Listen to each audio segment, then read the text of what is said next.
Ya nos hemos saludado antes con casi todos, así que vamos a seguir. Espero que con tanto éxito como la mesa anterior, que estuvo muy interesante y muy bien coordinada. ¿No? A ver, sin embargo, estoy teniendo el micrófono como corresponde, ¿no? ¿Está bien? ¿Ahora está bien?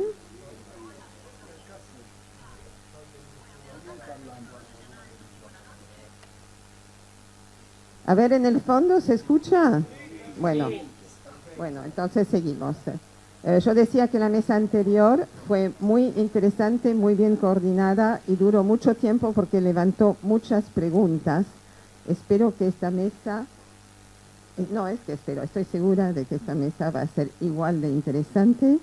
Lamentablemente, una de las personas que iba a componer esta mesa está ausente por enfermedad, así que tenemos un poquitito más de tiempo para las preguntas eventualmente, aunque ya nos robaron un poco de tiempo antes, pero bueno. El tema hoy es la lengua judeo-española y la literatura, y tengo acá dos personas que admiro mucho y que para mí es un honor realmente presentarlas y escuchar su ponencia y dejar a ustedes la posibilidad de hacerles preguntas. La primera nos toca con María Gabriela Mizrahi.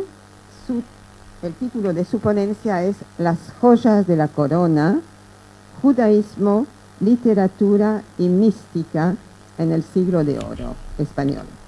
Gabriela es escritora, poeta y narradora argentina.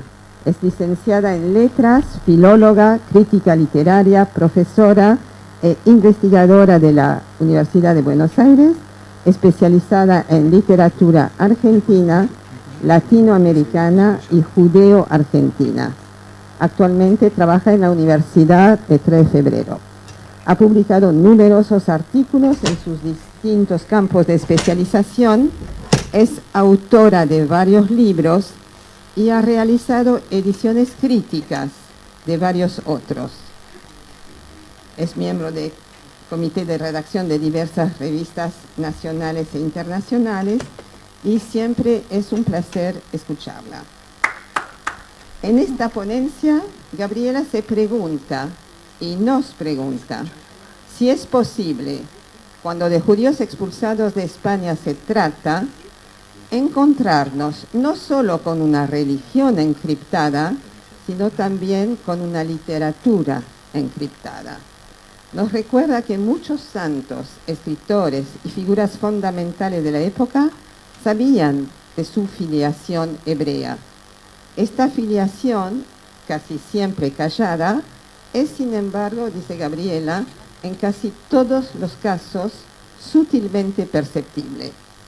Tras enumerar a grandes referentes de la novela y del teatro español, desde la narrativa de caballería a la poesía barroca y de la picaresca al poema místico, Gabriela nos hará entender que todo el siglo de oro da cuenta de una impronta judaica en las letras hispanas, afirmando que la lengua castellana llega a su cumbre no solo sellada con el signo de la cruz, sino evocada con la raigambre hebraica que no se borra, lo que le hace concluir que el afamado siglo de oro español también es un siglo de oro sefaradí.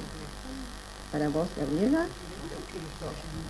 Muchas gracias. Y también porque esta semana en la que participé en diferentes congresos y cosas, me volvió a tocar escuchar con bastante asombro, ya no sé si decir dolor, en sobremesas de congreso, antes de ayer, cuando estuvimos con Leonardo Segman en el IDES, esta ironía respecto de los sefaradíes, que ya a estas alturas nos realmente por lo menos genera una fatiga demasiado grande. Acá tenemos trazar este puente con una generosidad y una lucidez increíble, pero la verdad que parece mentira que todavía cuando uno dice congreso, estudios sefaradíes, etcétera, dentro del propio judaísmo local no sefaradí, se tengan que escuchar cosas como las que se escuchan, a las que ya casi no tengo ganas de responder. ¿Cómo nos vamos a asombrar del antisemitismo si todavía no hemos podido zanjar con respeto algo que es realmente impensable en esta partición de aguas? Bueno, estoy segura de que el amor y la unidad es posible. Julio Cortázar decía que había momentos en que se condensaba históricamente, todas las constelaciones estuvieran a favor, en un determinado lugar para llegar a su cumbre, para llegar a su apogeo. Esto lo dijo a propósito en una entrevista cuando le preguntaron, pero lo repitió otras veces, cuando le preguntaron a qué atribuía el boom de la literatura latinoamericana de los años 60, cómo podía ser toda esa convergencia de narradores, sobre todo latinoamericanos, que marcaron un antes y un después. Y él en ese momento hizo una comparación precisamente con el siglo de oro español.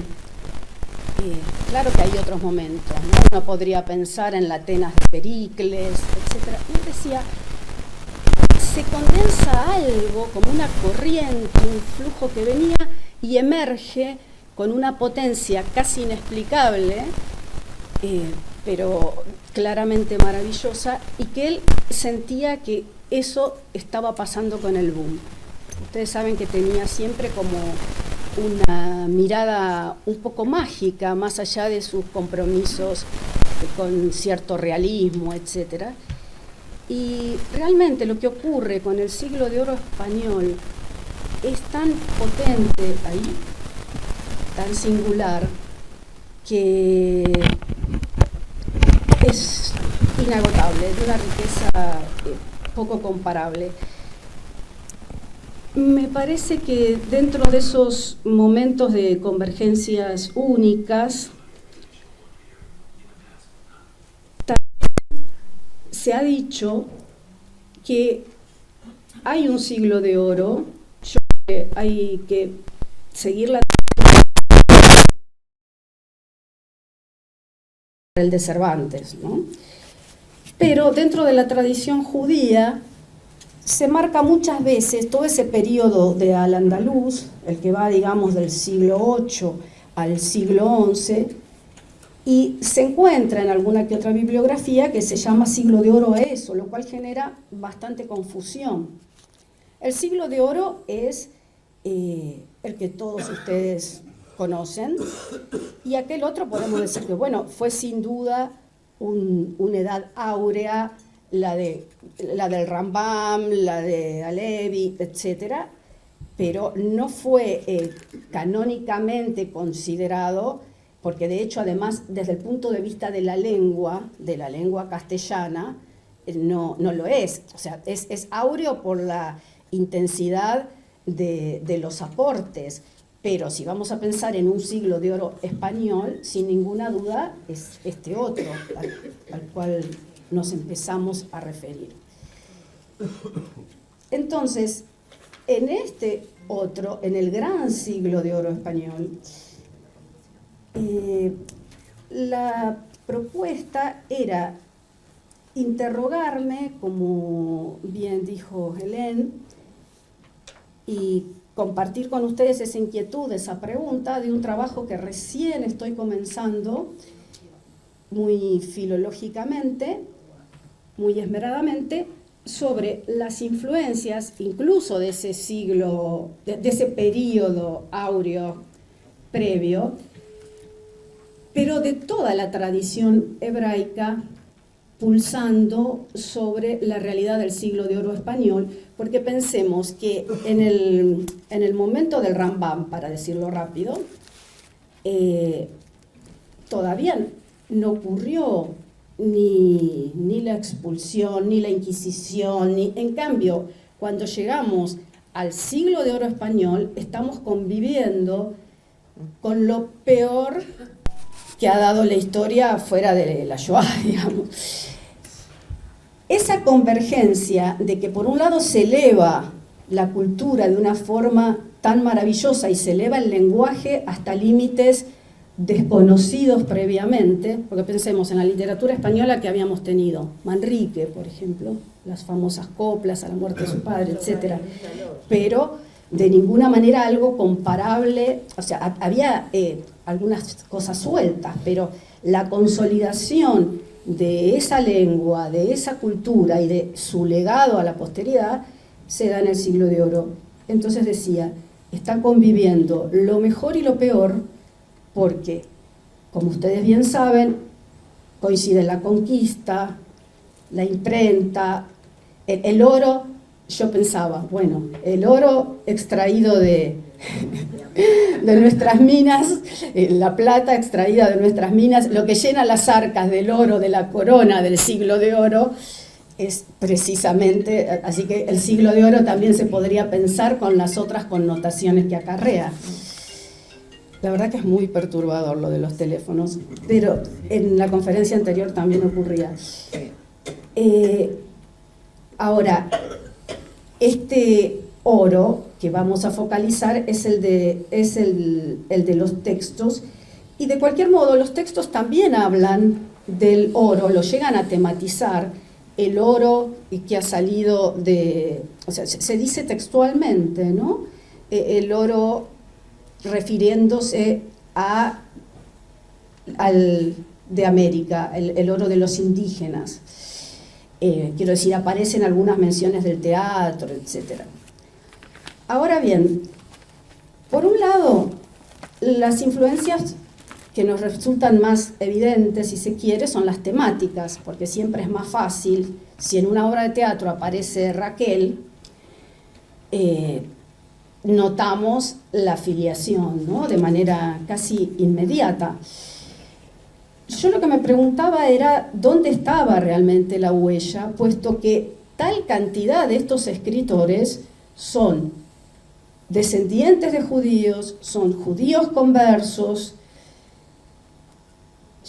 empezando por los mismos santos. Por eso una de las vertientes que había puesto era la de la mística, pero no solo de los santos. Por ejemplo, casi todos habrán leído alguna vez o recordar de mención escolar, por lo menos la Celestina. Son muchísimos los autores que tuvieron que esconder su judaísmo en el momento del Siglo de Oro.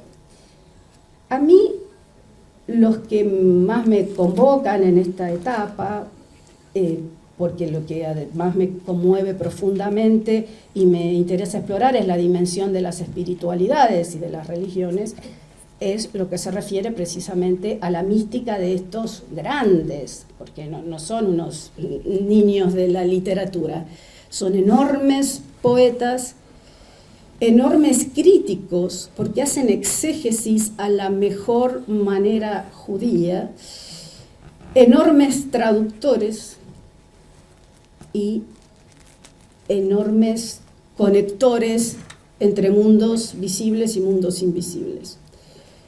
Entre todos ellos, Fray Luis de León es un ejemplo excepcional. ¿Por qué? Porque mientras se está latinizando, de hecho ya estaba latinizado, todo lo religioso, era un mundo pensado desde la alternancia que el latín supone respecto del griego, respecto del hebreo y respecto de todo lo demás.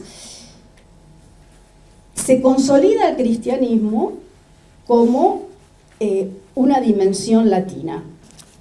Ahora bien, ¿qué hace Fray Luis? Prácticamente lo mismo que intenta hacer, por ejemplo, un crítico como Mechonic en Francia en pleno siglo XX, que él dice, el francés a través de las traducciones del latín ha borrado la huella hebrea en lo que a la Torá, o llamado desde el lado cristiano, los libros del Antiguo Testamento se refieren. Entonces vamos a volver a traducirlos, y fue la empresa que hizo, impresionante, desde los mismos títulos de los libros, para rehebraizar la Biblia. Pero esto lo hace ya en el Siglo de Oro Fray Luis de León. Cuando él se pone a traducir, o sea, lo hace con el castellano, lógicamente. Les di el ejemplo porque que me parece el más potente de todo el siglo XX, el ejemplo de Mechonic en Francia. Y por suerte la Comisión Episcopal Latinoamericana en los últimos años ha hecho algo igual. Están los volúmenes que acaban de salir, que tienen solo 3 años, donde volvieron a las fuentes, con lo cual quedan muy postergadas o suspendidas con notaciones que el latín les había impreso, ¿no? Y que estaban cargadas de ideología. Fray Luis, sobre todo con el trabajo que hace con el libro de Job y con el Cantar de los Cantares, se toma 3 tareas. Por un lado, traduce narrativamente.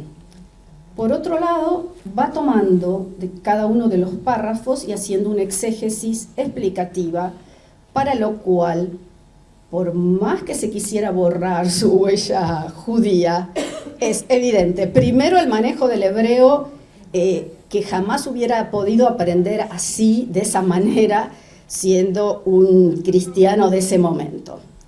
Segundo, la metodología con la que lo hace, que es también típicamente judía. Hace el comentario casi, no digo que es talmúdico, pero es muy impresionante cómo lo va haciendo. Y como si esto fuera poco, todavía lo que ofrece es versión en verso de eso mismo que ya tradujo de corrido. Entonces tenemos el acceso a 2 tipos de traducciones, la narrativa que se lee así, y la otra donde se esmera la versión en verso, que forma parte de la poesía del Siglo de Oro, la hace incorporando formas métricas que tampoco eran típicas en aquel momento, porque les diría que no solo el fondo, sino hasta las formas siguen patrones de prescripción por esta iglesia tan cerrada y tan cruel de aquel momento. Entonces es un sospechoso total, ya más que sospechoso, es como ponerte un cartel así que dice ¿de dónde vengo? La cuestión es hacia dónde voy. ¿Y hacia dónde va? Lógicamente a la cárcel. Por el solo trabajo textual. De ahí que yo trazaba este entramado y decía, como se mencionó en la presentación, si no solo se puede encriptar la religión, sino si podemos pensar realmente en una literatura encriptada, que es un concepto que estoy proponiendo, digamos, porque en algunos casos es arrasador, como este que digo de Fray Luis, pero en otros, en Santa Teresa, por ejemplo, o en San Juan de la Cruz, es, no sé si decir más sutil, tiene otras formas. Por empezar, porque ya desde los propios nombres que adoptan en sus órdenes y por la cantidad de menciones de cruces y Jesuses dentro de las obras, parece que se generara una especie de tente, como se llamaba, ¿no? Entonces, si vos estás en tus poemas... Si vos estás en tus poemas mencionando tanto al Señor, referencia del Señor es Jesús, ese Señor no es Dios, parece que la huella judía no se notara tanto, ¿no? Sin embargo, con una lectura textual más fina, que sería difícil realmente de compartir acá ahora por el trabajo filológico, digamos, que no es lo más sencillo de compartir en un tipo de exposición como esta, es clarísimo también de dónde vienen. Y sin duda alguna, ese que había sido llamado, que en realidad es llamado así también como siglo de oro, como les dije antes, el del Rambam, por cierto abordaje crítico del siglo XX, yo no sé si para competir con el siglo de oro español, a veces parece que hasta por confusión, y otras, bueno, como para generar una alternativa o un contrapeso, en el sentido de decir nosotros también teníamos ya nuestro siglo de oro, lo cual me parece por lo menos innecesario. Y insisto, poner el mismo nombre a dos momentos tan diferentes, sobre todo que lo estás poniendo como español. Entonces una cosa es español por la cultura, otra cosa es español por la lengua. De este momento áureo que va del siglo VIII al siglo XI, el del andaluz, retoman mucho nuestros místicos del siglo de oro. Por favor, apaguen los celulares o pónganlos en silencio. Ya que nadie lo dice, a ver, sí. A mí me sale la docente, pero pónganlos en silencio mínimo, por respeto favor, a la oradora. Por favor. Bueno, gracias. Sé que son distracciones y no voluntad de falta de respeto, pero igual es cierto que resulta perturbador.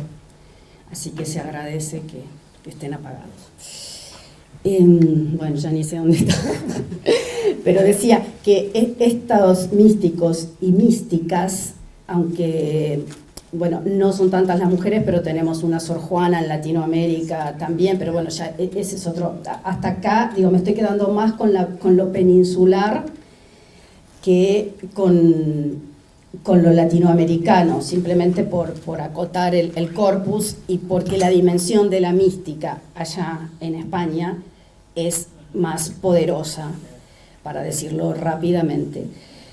Y de aquel momento áureo previo, sin duda, esta mística también se nutre, no por la huella textual, sino por la práctica religiosa que le llega de los sufíes y que le llega del judaísmo, de Abulafia, etc. Entonces, que un autor como Juan de la Cruz conocía la Cábala o algunos de esos escritos es bastante probable. Él es quizá, dejo por ahora a Fray Luis, Juan de la Cruz es quizá el más críptico, porque incluso Teresa de Jesús tiene escalones de mayor accesibilidad, por así decir, dentro del fenómeno que es totalmente inasible de la mística en su totalidad. Digo, siempre es difícil leer a los místicos, porque ¿qué están denotando y qué están connotando? Y la verdad es que sabemos muy poquito, creemos que sabemos, pero no sabemos.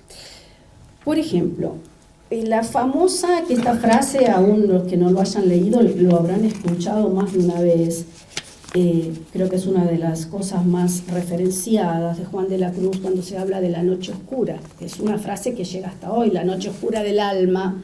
Digo, muchos utilizan ese sintagma sin saber que viene de Juan de la Cruz, ¿no? Estoy atravesando la noche oscura, la noche oscura. Uno podría decir, bueno, las noches en general son oscuras.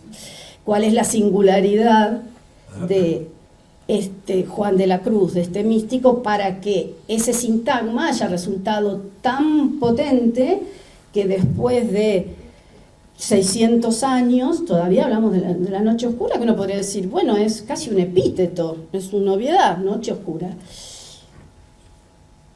Tengo para mí, entre otras cosas, que la noche blanca, la así llamada por los sefaradíes, y solo por los sefaradíes, porque no está en la tradición askenazí, para la fiesta de las cabañas, la noche en la que se quedaban estudiando, y que por eso era blanca. Tenías la blancura de las velas, supongo, y tenías la blancura de la iluminación sobre los textos, y tenías la blancura del no dormir, en el sentido, no cerraste los ojos para tu negrura de la noche. Era una noche blanca. La noche blanca está latiendo, para mi interpretación, detrás de esta noche oscura de Juan de la Cruz, porque en verdad lo que él describe son como las escaladas del alma que debe purificarse, que es igual que en el judaísmo en distintos momentos de nuestras fiestas, etc., hasta llegar, sí, a la blancura del espíritu. Por eso el tormento de la noche oscura, la tribulación, el ir buceando con el deseo de salir, de emerger. Este es el tipo de imagen o de procedimiento que les digo que más encriptado y nunca abordado, hasta lo que yo he leído de crítica al respecto. Hay excelentes trabajos sobre la mística, sin ninguna duda, pero todas estas huellas no puedo dejar de sentirlas como tan judías. A nivel bueno, Juan de la Cruz también vuelve sobre los cantares de una manera muy singular, diferente a la de Fray Luis, porque Fray Luis lo que hace es, por empezar, ponerlos a disposición, aunque no los puede publicar. Paradójicamente va a ser Quevedo antisemita, o por lo menos algo bastante parecido a eso.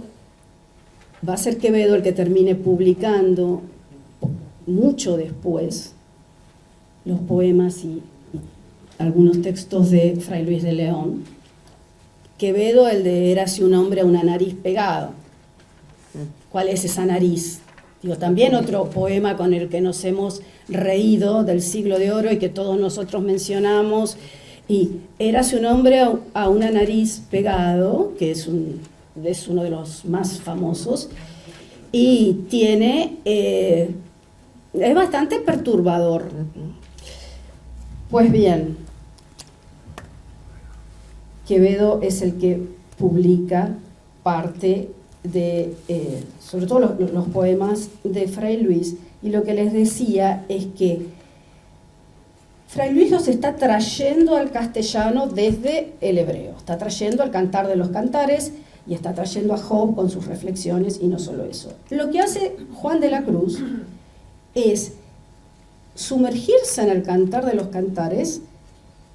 En toda su poesía está presionando el Cantar de los Cantares, pero uno diría, es casualmente el libro menos, no sé si decir menos religioso, o incluso para algunos estudios bíblicos se dice que el Cantar en realidad terminó como interpolado, pero no es, no tiene la dimensión de los otros libros que constituyen el Tanaj, ya sea los de la Torá o los de los profetas mayores y los profetas menores restantes. El Cantar es esta celebración de la vida humana también, ¿no? De la vida amorosa, de la vida de las parejas.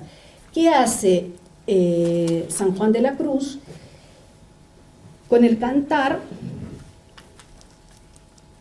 elabora una enorme metáfora del encuentro entre la amada y el amado, o sea, cristianiza el Cantar para decir que la novia que era el Shabbat, la novia es el alma y el novio es el Señor, el novio es Cristo. Entonces se permite, como si fuera Salomón o David, pasear poéticamente por esas aguas amatorias, porque igual eso va a ser leído o propone que sea leído o debe ser leído en clave crística.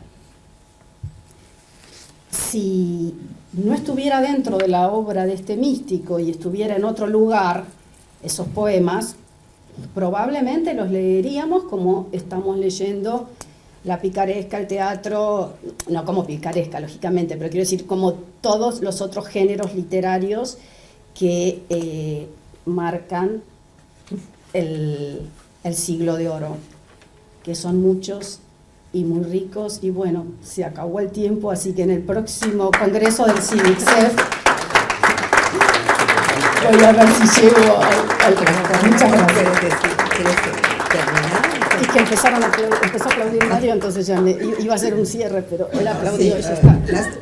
Lamento haber representado el papel así, interrumpiéndola así de golpe. Yo pensaba que ibas a tomarte el tiempo de cerrarlo, pero bueno, lo cerramos después, bueno, ¿no? lo mismo.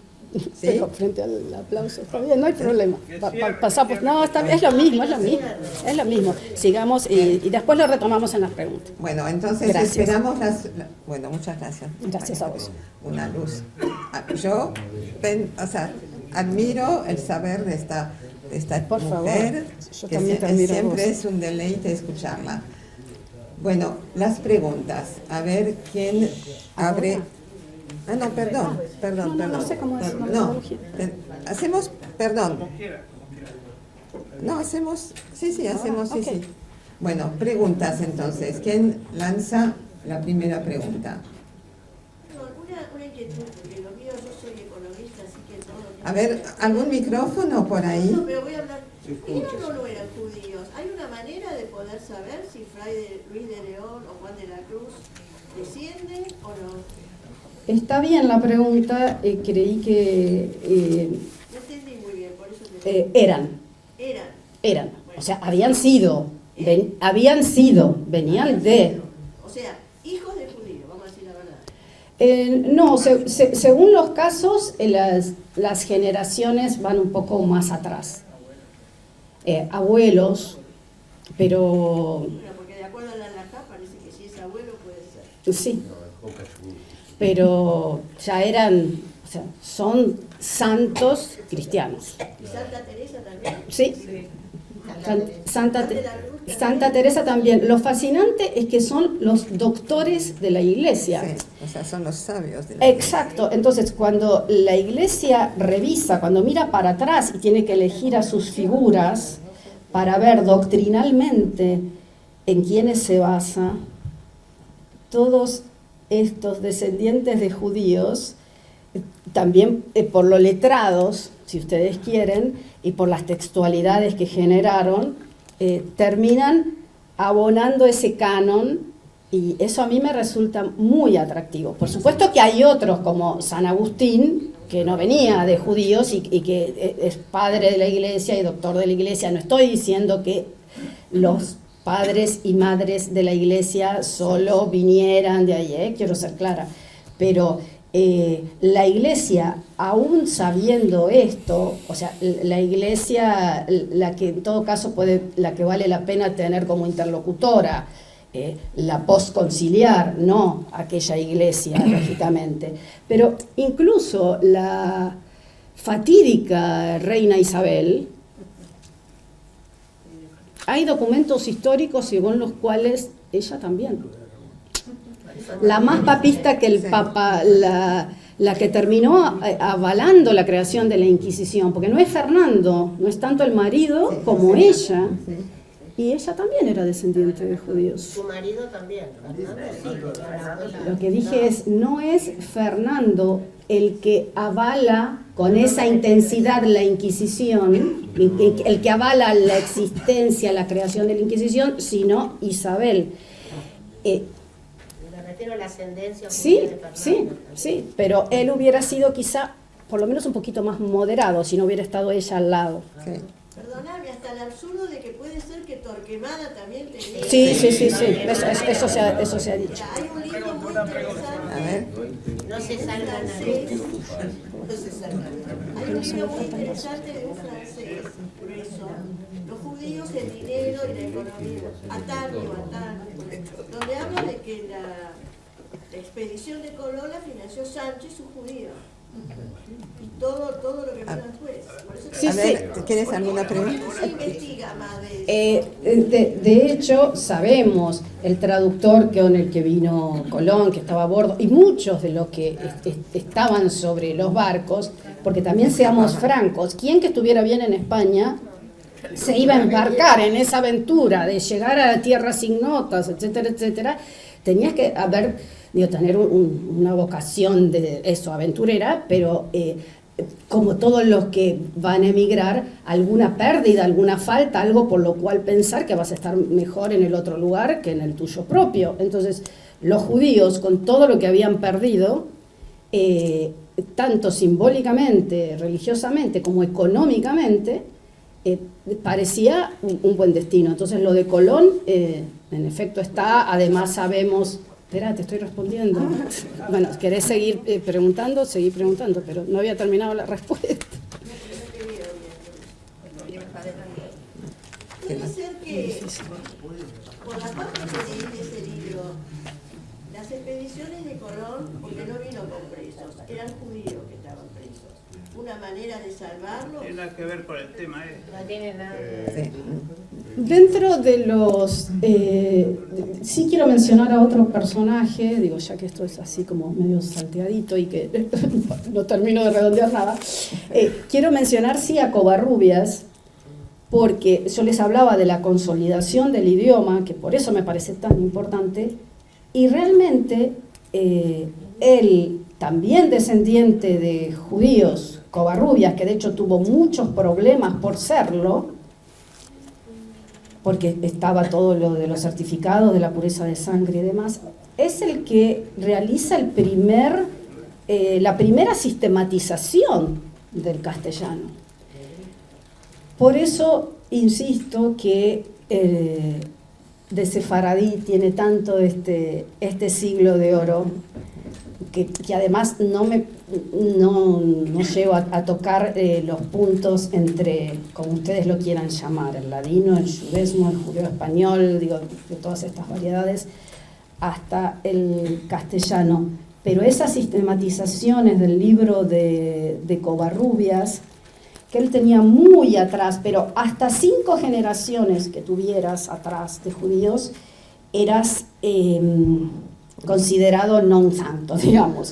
No podías tener el certificado de pureza de sangre, por ejemplo. 5 generaciones, lo cual es un montón. Aún para esta ideología tan criminal, digo, hasta para ellos es un montón. A ver. Una consulta. Felicitaciones, la idea esa de encontrar lo críptico dentro de cada texto es fabuloso y muchas la gracias. verdad es un hallazgo el tuyo. Alcalá dice, por ejemplo, de que prácticamente todo o gran parte del siglo de oro español es, digamos, fomentado y creado por todos estos descendientes de judíos, ¿no es cierto? Y que esa idea de no optimista, la idea de ser marginales, la idea de estar, digamos, en el otro lado de la frontera, está inherente a todo ese grupo que se siente un poco marginado. ¿Coincidís con eso? Más o menos. Y te voy a decir por qué. Porque la variedad de los géneros es tal, o sea, no sería tan totalizadora en el enunciado, porque justamente, claro que está la marca de lo marginal, pero el siglo de oro es también muy gozoso. Cuando yo hace un rato mencionaba la picaresca, todo el teatro basado en los equívocos, la variedad de los géneros justamente es tan rico porque pasa por todo el espectro, que yo apenas sí mencioné en el resumen que todos deben tener ahí. Y entonces no está solo, un texto como el del mismo Cervantes, también descendiente. Y sí, está lo marginal porque es Hidalgo y está la locura, pero está Bueno, en realidad podría coincidir si le doy otra vuelta de tuerca, que sería esta. El judaísmo no es solo la marginalidad, también es el goce de la vida. Entonces, ahí sí podría suscribir, pero con esa salvedad, porque, digo, los placeres de las comidas, de los olores, todo eso que desparrama el siglo de oro, los equívocos con las palabras, las ambigüedades para lo que sería hoy un chiste sexual, todo lo que esa literatura nos ofrece, o sea, si la querés leer, igual me parece muy extremo, porque, digo, no hace falta que sea tanto. Hay otros autores, como Quevedo, que mencioné hace un rato, y tantos otros que la verdad no vienen de esa matriz, ni su pensamiento, ni habían leído, ni, bueno, sí, las influencias que la misma contigüidad cultural te puede dar, ¿no? Al estar en una sociedad que venía de siglos de buena convivencia y que desgraciadamente esta gente horrible quebró. Muchas gracias. Muchas gracias. Señora Silvia. Ya estamos muy sobre la hora, perdón. Para los nazis, No, hasta 4 sí, bueno, pero no es el tema, señora. A ver, vos. Sí, es muy chiquita, me atañe personalmente esto. Creo que ya lo acaba de decir, pero quisiera corroborar. Cervantes Saavedra era judío.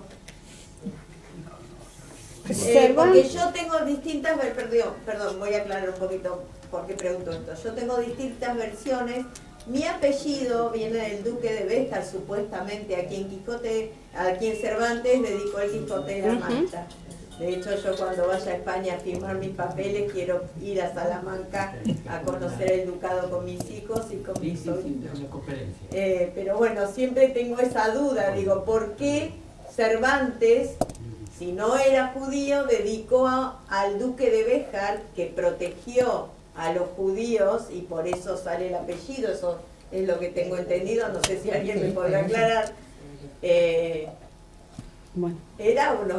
contesto rápidamente para que podamos seguir y escuchar también a mi amigo Leonardo Segman. Sí, vamos, sí, de la misma forma en que lo eran estos otros. Hay marcas, cuando uno ve los textos, digo, en Colón, por ejemplo, está en el diario, ¿no? Tenés la abreviatura del bendito sea Dios, el Baruch Hashem. Yo te diría, y con esto quizá te contesto, bueno, lo de Béjar sí viene de ahí, la dedicatoria es tal cual vos decís. Cervantes para mí, sin duda, también tiene sus orígenes, y si querés, como hipótesis pintoresca, yo creo que La Mancha es esa.